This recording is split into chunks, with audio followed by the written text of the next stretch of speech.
One ministry, 3 programs. They all have commonalities and they all have opportunities to make a bigger impact on society collectively than they do individually. And you're going to hear a lot about that tomorrow night. And we're going to focus on meeting the needs in all locations. Now, there's a couple of reasons I worded it that way. But one of the things that we're going to do for just a few minutes is we're going to focus on a program that we rarely talk about, except we have Kairos inside, Kairos outside, oh yeah, and Kairos Torch. And so we're going to spend just a little bit of time on Kairos Torch tonight. Is that okay? Yes. Kevin liked that. Kevin liked that a lot. Okay. If you don't know what Kairos Torch is, it's basically our program that works in a whole different segment. And see, we rarely talk about this. We talk about the Department of Corrections and we talk about the facilities that our Kairos outside groups work in. But we have a whole different group of entities that we work with in the youth juvenile system. Okay? And it's normally a whole different branch of the state government in every state that we operate in. It's very rare that it's not the same. And so it's an opportunity to work there. But this is for those individuals, those young men or women from the age of, well, under 25 is the best way to say it. Because I hate to say there's some very young kids that are unfortunately getting in trouble. And one of the common links in these kids is broken families and the lack of a father figure in their house. Okay? And they get in trouble and they continue to get in trouble. And did you know that 70% of all youth that are incarcerated, one or more of their parents are incarcerated? This is how we break the chain. If we want to change the prison population, we need to get them before they get in there. And we have that opportunity, and we have a program that works. It's a behavior modification program that impacts those kids. And what it's made up of is the weekend, there's the fun and the introduction, and then it's one-to-one in a group setting mentoring. It's an adult figure working directly with that youth who has never had a positive adult figure in their life. The majority of them don't. Some of the data says up to 85% have never had a positive role model in their life. Almost 100% of the young men surveyed that's in prison say they have never had a positive male in their life in their entire years. 100%. Think about it. So we have the opportunity through this program to make a huge difference in a lot of people's lives and to help break this cycle. And we have a program that is phenomenal in doing that. Okay? We're in, I think, 26 facilities. And I guess the good news is they keep closing facilities, so we are excellent at new starts in Kairos Torch. Okay? There's the positive part of it. But it is such a powerful program. And I just want to give you a glimpse. Right now today, there are over 40 facilities across the U.S. and several of the federal facilities, and I'm talking about adult federal facilities that want Kairos Torch in those youth or adult facilities today. Some of these have been on our list for 4 years. A facility saying, would you please come in and serve here? Is that okay with you all? Depends on how I ask that question, isn't it? It's okay that we got a long list wanting us, but it's not okay that we haven't walked through the door. So we have an opportunity to own this program, and I'm asking all of you to pray about it. I'm not asking all of you to switch to Kairos Torch. I'm asking us to start making sure that we're incorporating Kairos Torch into our ministry in the way it needs to be in every state and to own it. You start Kairos Torch exactly like you do every other program. You start an advisory council. Every other program. So let's hear just a little bit about Kairos Torch. And I just want you to just take a second, don't fall asleep. Take a second and close your eyes and just listen to Corey. My name is Corey Evelyn, and I went through Torch and it changed my life.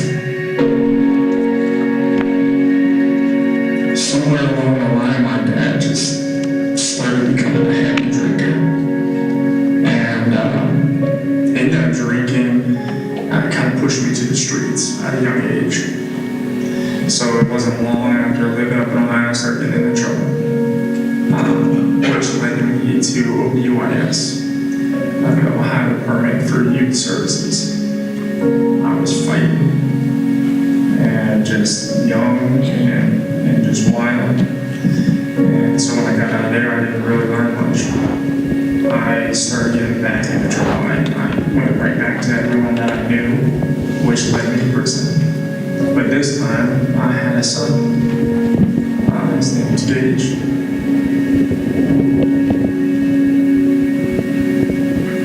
What's ironic about that is, I was still a little kid myself. And it was one day, my brother Preston Blankenship pulled me aside and started talking to me a little bit. And I was looking for a TV. He must have overheard me saying that I was looking for a TV. And he said, "Hey, do you want my TV?" I just asked him, why would you just give me your TV? And he said he was going home soon, and that someone blessed him with it. And I just wanted to bless me with it. And he asked me if I wanted to be a part of a program. And he called it the Torch Program. In my mind, I was thinking, no way. I wasn't trying to look soft or weak or anything. My perception on what Christianity was. And then he told me that they had good food. The first day I came for the food. And I experienced something that was super past the hunger that I had in my belly. And I knew what I had to do. I was a part of the gang. And the only way to get out of the gang, to fully follow Christ with all my heart, was I had to get bled out. I went out on the yard in the prison, and I got stomped out for Christ. The beating that I took could not even compare to the beating that Christ took for us. After going through the Torch weekend, to say that it changed my life just wouldn't be enough. All I want to do is be a blessing. I want to be a light for Christ and His kingdom.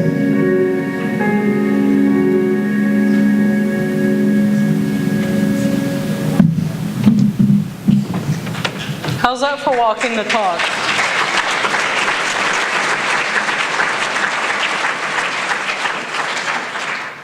Seems to me like there's a lot of walking the talk in that one. Someone did a kind gesture. They walked what they'd experienced in Torch before. Someone reached out and invited someone to something that they knew they needed. And it didn't matter how they got them in. And then when the young man, Corey, decided to change his life, because he had someone else to be responsible for too. Did you pick up on that? He took the beating of his life. You know, sometimes I listen to this, it's actually a video, but I just wanted you to hear the message. Sometimes I listen to that and I say, am I willing to be beat for Christ? Because that's walking the talk, isn't it? And that's a young man who went through our youth program, through Kairos Torch, and actually is making a difference. Do you think he's making a difference in his family's life now? It's a real opportunity to change some people in very significant ways, to change some young boys and girls that have really had a hard life. And all they're really doing is trying to find a place to belong and a place to fit in, which we all want sometimes. And so they get into gangs and they get into trouble because they're hanging out with the wrong people. And sometimes we just need to help break that cycle. And we have a tool that helps do that, and that's called Kairos Torch. So, Kairos Torch is actually made up of about 3 different dynamics. And one of the first ones is the whole dynamics of mask. And so we're going to talk about that.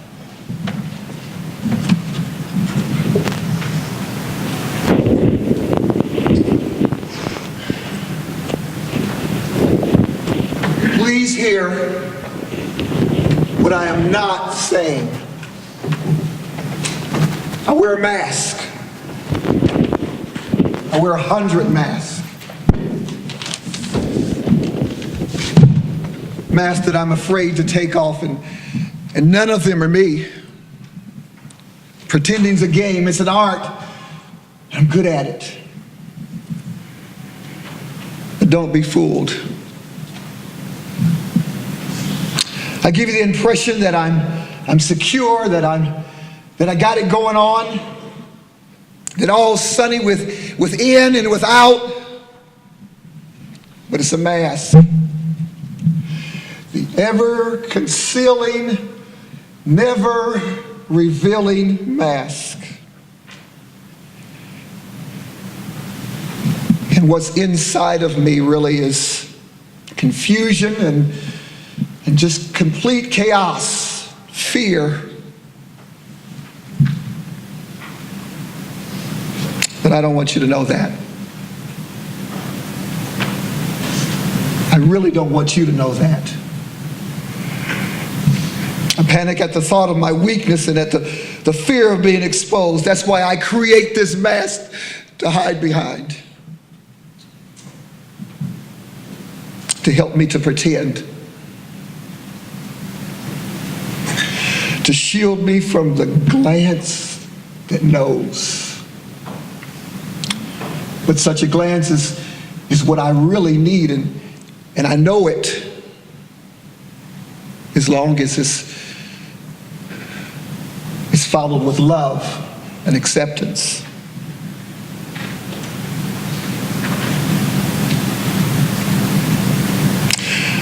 My mask is the only thing that can free me from myself. At least that's what I thought, from my own self-built prison walls. It's the only thing that can assure me of something that I can't really assure myself of. It, at least when I put it on, that's what I thought, and that's that I'm worth something. But I don't tell you this. I don't dare tell you that. I'm afraid that you'll look down on me, and that you'll think that I'm nothing. I'm afraid that you'll laugh at me. That'll really kill me. So I tell you everything that is nothing and nothing that is everything that lives inside of me. It's a mask. So that is the first talk that is given on the weekend. On Saturday, it's called the Get Real Talk, and it's with someone that comes in that they're wearing the mask. It's a part of the first talk, and they come in wearing the mask and give a part of what is scripted, what I just did for you tonight. Then they remove the mask and set it down on the podium, and the speaker then begins to talk about the mask that he or she really has worn in their life, and why they have worn the mask that they have worn in their lives. And then they'll put the mask back on, and they'll finish a scripted part that really just kind of starts off and says, so please try to hear what I am not saying. They walk out of the room with the mask on, and then masks are passed out to everybody in the community room, especially to the youth, but everybody that's in the community room, and everyone begins to make their mask. Here's a mask that I have made myself, that I have worn, and I'm not going to tell you what all that is tonight. But everyone makes a mask, and then every person stands up. We have every young person that is willing to stand up, and they share the mask that they wear in their life and what they are hiding and why. It is the powerful part of the weekend, because for many of the young men or the young women, it is the first time that they have been able to share their journey uninterrupted. It is an emotional time. It is a powerful time. And so we allow them whatever length of time that they want to begin to share their mask.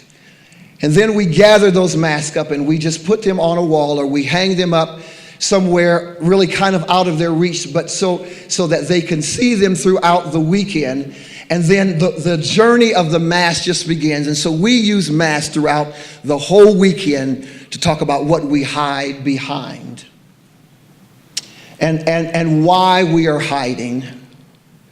And what God intends for us to do in terms of removing those masks and be what He called us to be authentic, to be real, to walk our talk. And so in our meditations, we do them a little differently than the Kairos Inside and the Kairos Outside program. Our meditations are done with mask, where someone comes in and acts out the mask. And so this is I don't need anybody mask. And so if you can see that, that's kind of the screws in the head. That's the Frankenstein mask. I don't need anybody mask. And so they come in and they act that out, and they'll just kind of stand still in the room. This is the religious mask, hiding behind religion.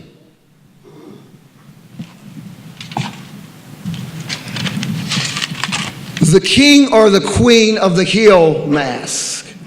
We see this a lot, sometimes with the team members.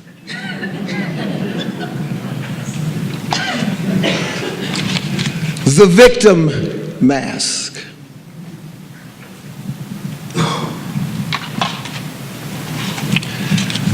The laughter mask.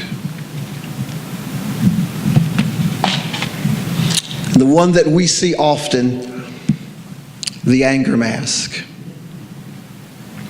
We ask the young people to surrender their mask. Not just the youth, but all of us will surrender our mask in what is called the God box.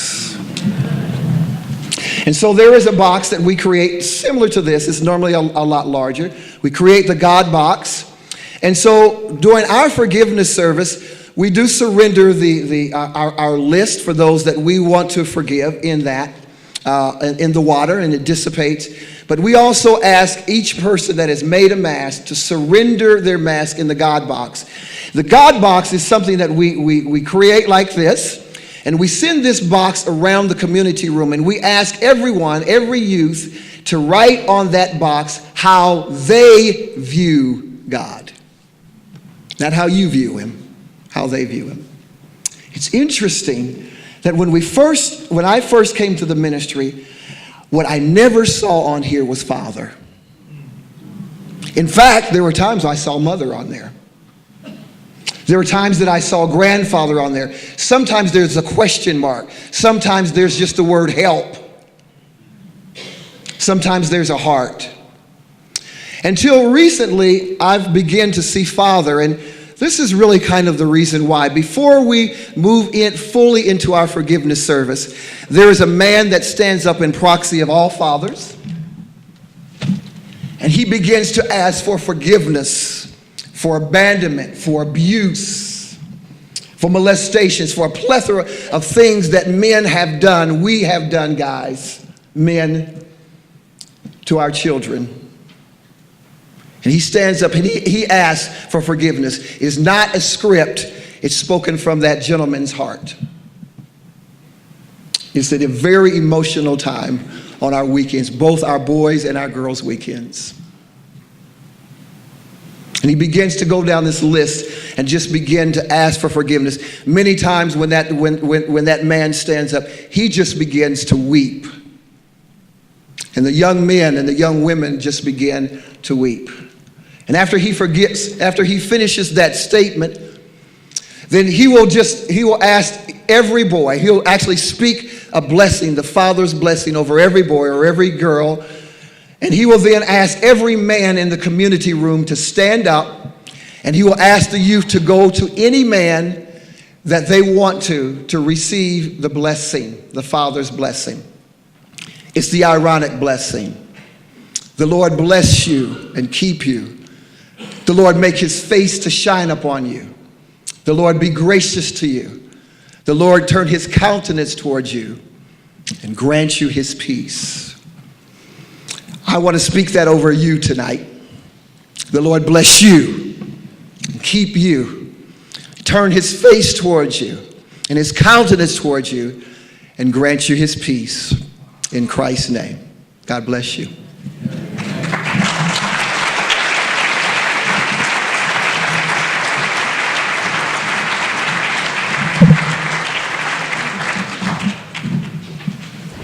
Do you know a little bit more about Torch? It's a powerful, powerful, interactive program that we have that makes a dramatic difference. So it also focuses on community, and it focuses on mentoring, because when we're done, there's where the real rubber meets the road, because we do the one-to-one mentoring. 6 months, every week. It's not for the weary, but man, does it make a difference in people's lives, in these young kids' lives. So I just wanted to educate us just a little bit more on Kairos Torch. Because we're so often we do Kairos inside, oh yeah, and there's outside, and oh yeah, I think some people do Kairos Torch. 1 ministry, 3 programs. Do you see the power of what we can do in our youth ministry? Over 40 facilities begging us to come in. Would you join me in prayer for that? Would you join me in prayer? We can make a difference on hundreds and thousands of youth offenders and break the cycle. Let's not wait till we have to work with them in Kairos Inside. Let's not wait. Amen?